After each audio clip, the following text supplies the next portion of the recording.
All right, here I am with Louise, my mother, on the phone. We're going to talk about my dad, Bernie's time in the military and his mission. So, you can jump in, Mom. Correct me if I'm wrong, but Dad went to college, and after college, he was drafted to the Army during the Korean War just before it ended. But because he was drafted, he had to stay for a couple years. Is that right? Um, he was there about a couple of years, but I don't think they made him stay. I'm not sure it's exactly correct, but it's close enough. Okay, but we do know that he got drafted during the Korean War, but shortly after he was drafted, the war ended. So he didn't have to Okay, fight ever in battle. So it wasn't like dangerous, and he was stationed in Germany. correct. Okay. Um, Joseph sent me a text that said that he knew that later in life, Dad would have dreams that he got drafted again, and when he'd wake up in a panic, he would be really relieved to realize that it was just a dream and that he was in his own bed and not in the military. And he also said that um, he wore his garments that went all the way to his ankles and to his wrists, and then he wore the army gear like tank top and stuff over it. So he didn't like shower time because people would make fun of him and tease him because of his garments that he wore. And finally, some big guy came to his rescue and told the guys to back off and said that those were sacred to Dad, so they left him alone. I, we would probably have to research the part about how long his garments were. Now, my father wore garments to his wrist bone and his ankle bone. In my day, men didn't necessarily wear them that long. They were below the knee. Okay. And and when I was married to Bernie, he wore short sleeved shirts. Okay. But they were definitely not boxer shorts or wife beater underwear kind of thing. Yeah. Yeah, either way, he wore a tank top over him, an army tank top, so obviously that might Okay. look weird with his garment top. Right. Well, they might have been just one piece at that time. The two-piece garments for men came into style after we were married a while. Before that, men's garments were one piece. Okay. Kathy also said that Dad's mom sewed him some marks for garments that he could just put onto his army underclothes. That he might have done that sometimes. Okay, yeah, that in the early days they did sew marks in their own garments. You know any other details of Dad's army experience? I know that since he was stationed in Germany, when they would get leave of absence, they would travel around. I know he went to Egypt and saw the pyramids and saw some interesting stuff, but not a lot I know. He toured a lot of Germany too and saw some really interesting things. I think one of his main jobs in the army was to deliver the mail to the soldiers.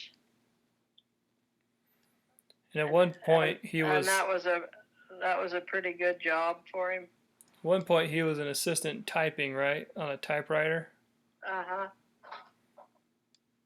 Okay. Willis's oldest son Morgan made a website called natfamilyhistory.com that has a ton of stuff on it, and a ton of letters. Those letters of Dad in the Army and notes from his journal and stuff like that. So I'll put a link in this bottom of this video to the website so people can go, and there's hundreds of pages of stuff that Dad has written or letters that he wrote and stuff like that. So anything else about his Army experience that off the top of your head you want to share? I cannot think of anything else to add. Oh, he was an expert marksman too. I know that's one thing that Joseph mentioned, that he was a good shot with the rifle. Mm-hmm. Okay, so after the Army, at some point he went on a mission, and he was older than the average missionary age. Wasn't he about in his late 20s when he went? I think so. And I think his mission president, President Heaton, was pretty young, so I don't think he was a whole lot older than Dad, if I'm right.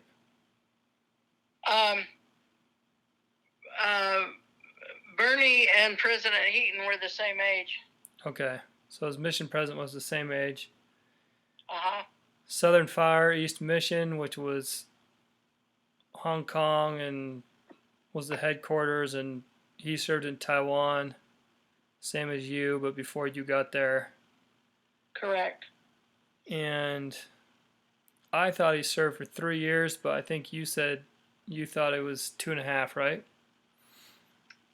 Yeah, it was. Yeah, they changed it from 3 years to 2 years, but he extended a couple of months over the 2 years, I think, or I'm not exactly sure how many months, but yeah. Okay. Do you have anything about his mission that you want to share? I have a couple things that I remember him telling me I can tell. You want me to go first and you can think about it? Uh-huh. Okay, so when I was on my mission in Korea, the language is kind of difficult to learn for English speakers, more so than other languages that are more similar to English. So he told me when I got my call, and he wrote me a few letters that said, if you have to choose between understanding other people or being able to give your message, so if you have to choose between understanding or speaking well, he said the most important thing for you is to be able to deliver your message of the gospel to people. And I think that he probably got that advice from his mission, and that's what he learned, because Mandarin was obviously kind of a tough language to learn. So that's one thing that he told me a few times, was make the most important thing for you is to be able to speak and explain your message in the gospel, even if you're not totally fluent and you don't really understand everything that's going on or what other people are saying to you. Another thing that he always told me when I was on my mission was to be humble. Like, being humble and having humility was important to him in all aspects of his life, but especially in missionary work. A couple funny stories. He had a companion that was a dwarf, right? Right. And he told me that they had spiders the size of his hand on their mission. Mm-hmm. And he said that they were huge and they were kind of flimsy, so sometimes they'd take rubber bands. If there was a spider in their apartment, they'd shoot rubber bands at the spiders and knock their legs off. And he also said that one time he was in the shower and he looked up and there was a spider in the shower, and he tried to jab it with a stick, like maybe like a broomstick or something, and the spider jumped on the end of it and started running down the pole at him, and he jumped out, kind of scared. Um, and then the one about his dwarf companion that he told me, I can't remember if it was a spider or a cat or a skunk. There was some animal under the bed, and he said that his companion was shimmying back and forth with this broom, like trying to smash it under the bed, and he's going back and forth with the broom under the bed. And Dad said that it was a hilarious sight because the guy was kind of little and stocky and moving around. Do you remember that story at all? He's what? Do you remember that story? No, I don't remember hearing it, but I did meet his companion, and this is an exaggeration, but his companion looked like his legs were 2 inches long. Yeah. He really, really had short legs. When Dad retold that story to me, he would laugh pretty hard, and I could tell that just the sight of it from Dad's perspective, this little short guy hustling back and forth side to side with a broom in this urgent scenario was pretty funny to Dad. And I think it seemed like the guy kind of had a little bit of a chip on his shoulder, maybe, because he was short or something like that. And I think he acted kind of like a tough guy. But Dad said that once they were out in public and some huge, like giant Taiwanese guy came up to him and was really, really curious and interested in Dad's short companion. And he said that he got up to him and he leaned way over and got like way in his face and just stared at him because he was curious of. He just wanted to get a good look at him. Probably hadn't seen many white people before, especially a midget or a dwarf. And Dad said that his companion was really, really nervous that time. Like, he felt pretty scared with this huge, giant guy leaning over in his face, staring him down. So those are some funny stories that I remember he told me. What other details about his mission do you have? Well, the Taiwan mission was started some years before Bernie went, and then it was closed down, probably because of the war in China, and Chiang Kai-shek and his people came over to Taiwan. Anyway, it was dangerous times, and then it reopened, and just barely after it reopened was when Bernie was called there. So in the second time, he was one of the very first missionaries in Taiwan, and he and the other elders that went, they kind of called it opened up. They opened up the zone, the Taiwan zone, and he was very close to many of those guys that were there in the beginning. They seldom saw their mission president. They were on the island by themselves. They were very dedicated and serious, and by serious I mean took their mission to be serious. And he stayed close to them throughout his whole life, and they had an annual mission reunion clear up until after Bernie died. Those original elders would get together, and they had wonderful memories and wonderful stories, and they respected Bernie very much. and it was an excellent experience. Yeah, I remember Dad saying that he tracked out and they taught the first, who ended up becoming the first stake patriarch in Taiwan.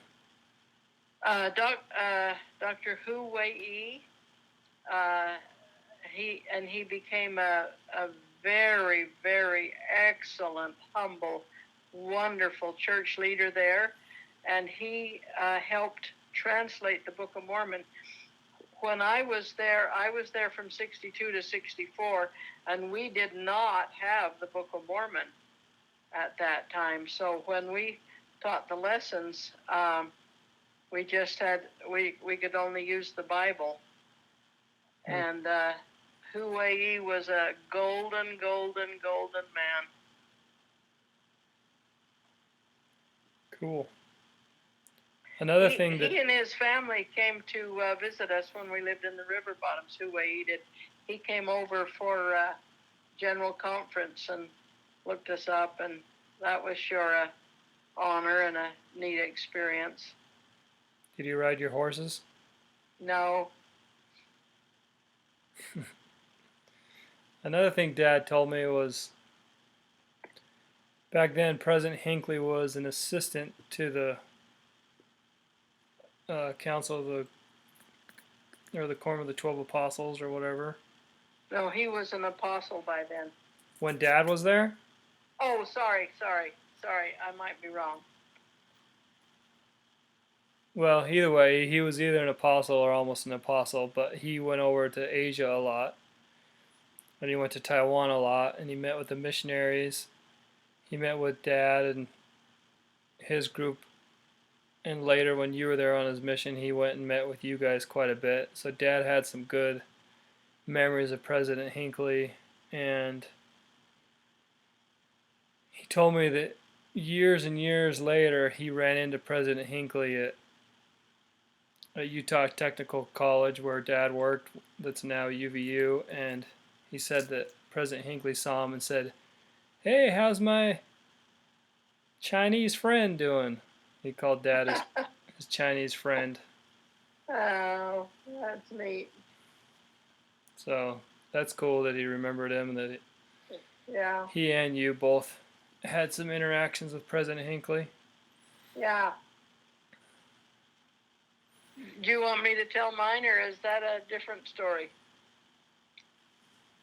You told in one of my interviews with you about when you asked who's the newest apostle. Okay. And you said you're out of the loop out here if you don't know that it's Thomas S. Monson. But do you have a different one? A little bit. My mother's youngest sister was named Laura, and she married Sterling Bassard. And Laura and Sterling were friends with Gordon and Marjorie Hinckley in the early days when they were all newlyweds.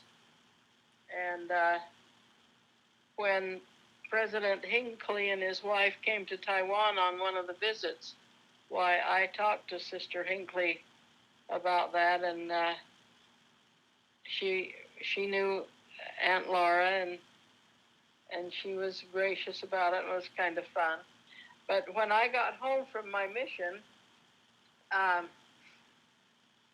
my parents' ward was Lava Hot Springs, Idaho. I left from my mission from Tabiona, Utah, where I had been teaching school. And when I got home, I didn't have a temple recommend, and it wasn't easy to get to my bishop to get one. So I went to the church office building and met with President Hinckley and asked him if he would give me a recommend. And he called my bishop in Taiwan, or in Tabiona. Anyway, I do have a temple recommend signed by Gordon B. Hinckley, and a copy of it is in my life history. Oh, that's and cool. The original is in my scrapbook. I didn't know that. I didn't even know you had a scrapbook, let alone a recommend from President Hinckley. Yeah. The reason I've got a scrapbook is because Audrey made it for me. Most of the stuff I put in my life story, this last part of it, I got out of the photos I got out of the scrapbook she made for me, photo album. Dad told me that he has a recording. He said President Hinckley probably wouldn't say this in today's day and age, but when Dad was on his mission and President Hinckley was there, he made a joke and said about the Taiwanese girls. He said, when the women here start looking better than the horses, you know you've been out here too long. It's time to go home.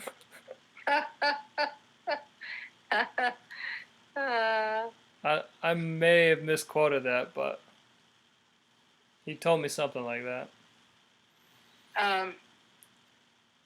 We were at dinner, a Chinese dinner in a Chinese restaurant with President Hinckley. And so you take your chopsticks and dip into the serving bowl and bring it back to your own bowl. And he could hardly stand that. And he said, it's wonderful that the church is true. Otherwise, the missionaries would ruin it. I don't remember how he said it, but anyway, he thought that the feeling was that it was kind of disgusting and that we didn't have good manners. Because of he thought it's because you were missionaries without manners, or because of the culture of Taiwan? Well, we didn't have manners, but our manners were consistent with the culture of Taiwan, so we was a little bit down on both. That's funny. Yeah. Okay, well, full circle. I'm your youngest kid. When I was in the MTC, President Hinckley came and spoke to us, and he was president of the church. Wow. And there were too many missionaries to meet in the gym where he was going to speak, and we got put in the overflow, my district, so we were bummed that we didn't get to see him.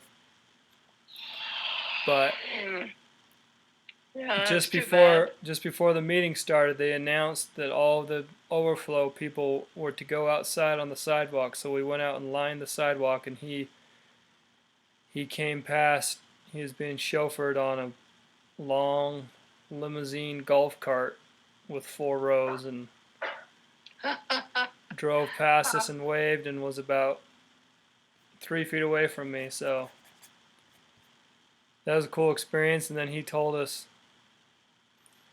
on your narrow shoulders lies the fate of the church and the image and identity of the church to the people you meet, which is kind of what you said. If the church wasn't true, a bunch of 19 and 20-year-olds probably wouldn't be very successful.